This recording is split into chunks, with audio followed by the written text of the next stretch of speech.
আসসালামু আলাইকুম everyone. Daffodils learning একাডেমির পক্ষ থেকে আপনাকে জানাই স্বাগতম। আজকে আমি ভিক্টোরিয়ান পোয়েট্রির অনার্স থার্ড ইয়ারের ভিক্টোরিয়ান পোয়েট্রি সাজেশন নিয়ে ডিসকাস করব। ভিক্টোরিয়ান পোয়েট্রি হচ্ছে, যেহেতু ভিক্টোরিয়ান পোয়েট্রি এই সিলেবাসটা অনেক বড়, অর্থাৎ এখানে অনেকগুলো পোয়েম রয়েছে, তাই সাজেশনটাও মোটামুটি বড়ই হয়েছে। তো ভিক্টোরিয়ান পোয়েট্রির পার্ট বি এর জন্য আমি যে কোশ্চেনগুলো চুজ করেছি, চলো শুরু করা যাক, সেগুলো আমি আলোচনা করব এখন। তো নাম্বার 1 আছে, why did the speaker of the poem Locksley Hall fail to marry his beloved, অর্থাৎ আলফ্রেড টেনিসনের লক্সলি হল পোয়েম থেকে লক্সলি হল পোয়েম থেকে স্পিকার অর্থাৎ ন্যারেটর কেন তার বিলাভডকে বিয়ে করতে ব্যর্থ হয়েছিল, হোয়াই, এই সম্পর্কে সংক্ষেপে লিখতে হবে। নাম্বার 2 আছে, ডিফাইন্ড ড্রামাটিক মনোলগ সম্পর্কে সংজ্ঞা দিতে হবে। যেহেতু আমরা জানি যে আলফ্রেড লর্ড টেনিসনের মোটামুটি সব পোয়েমগুলোই ড্রামাটিক মনোলগে লেখা, তো আমরা এটা খুব সহজেই লিখতে পারবো ড্রামাটিক মনোলগ। আমরা অনার্স ফার্স্ট ইয়ার থেকে ড্রামাটিক মনোলগ করে আসছি।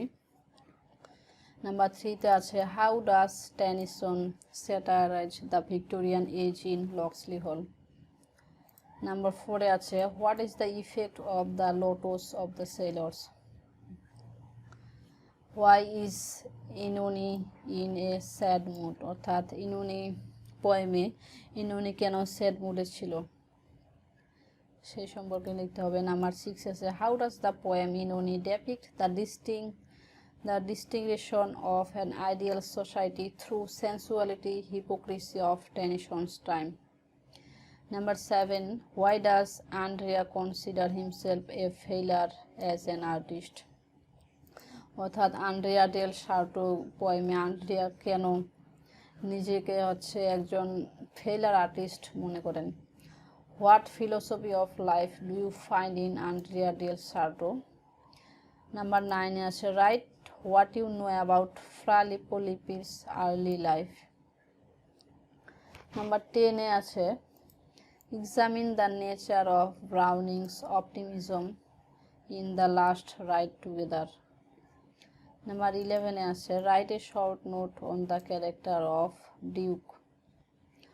নাম্বার 12 আছে, what is Arnold's view about truth. Number 13, summarize the poem The Windover.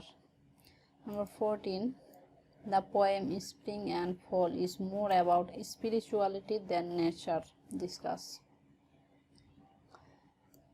Part B এর জন্য ছিল এই মোট 14টা কোশ্চেন, এবং পার্ট সি এর জন্য আমি পার্ট সি এর কোশ্চেনগুলো এখন আলোচনা করব। নাম্বার 1-এ আছে, how does Tennyson handle myth and legend in the poems you have read. Number 2-এ আছে, write how Tennyson highlights the Victorian spirit in his poems, অথবা Tennyson as a representative poet of this age. এটা একটা most important question এই Victorian পোয়েট্রির। Number 3-তে আছে, discuss the remark that Tennyson spoke for the English conscience of the Victorian age in Locksley Hall.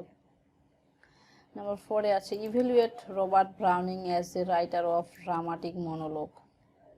Number 5-এ আছে, the poetry of Robert Browning reveals a deep knowledge of the psychology of man and women. Discuss, অথবা Browning's poems are a psychological study of characters. Number 6, justify Robert Browning as an optimistic poet. Number 7, discuss Arnold's poetry as criticism of life with reference to the poems you have read.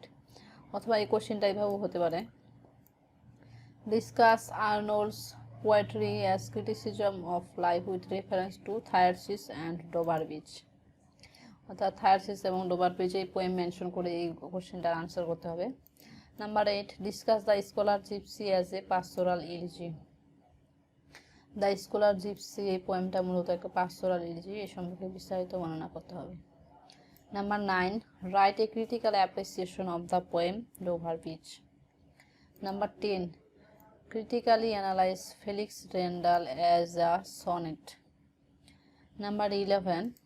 Consider Pied Beauty as a religious poem. তো এই ছিল all about Victorian poetry সাবজেক্টের suggestion part B এবং C এর জন্য। তো আশা করি এগুলোর মধ্যে কমন আসতে পারে ইনশাল্লাহ। তো বন্ধুরা আজকে এই পর্যন্তই, আর এই কোশ্চেনগুলোর আনসারগুলো আমি নেক্সট ভিডিওতে দিয়ে দিব ইনশাল্লাহ।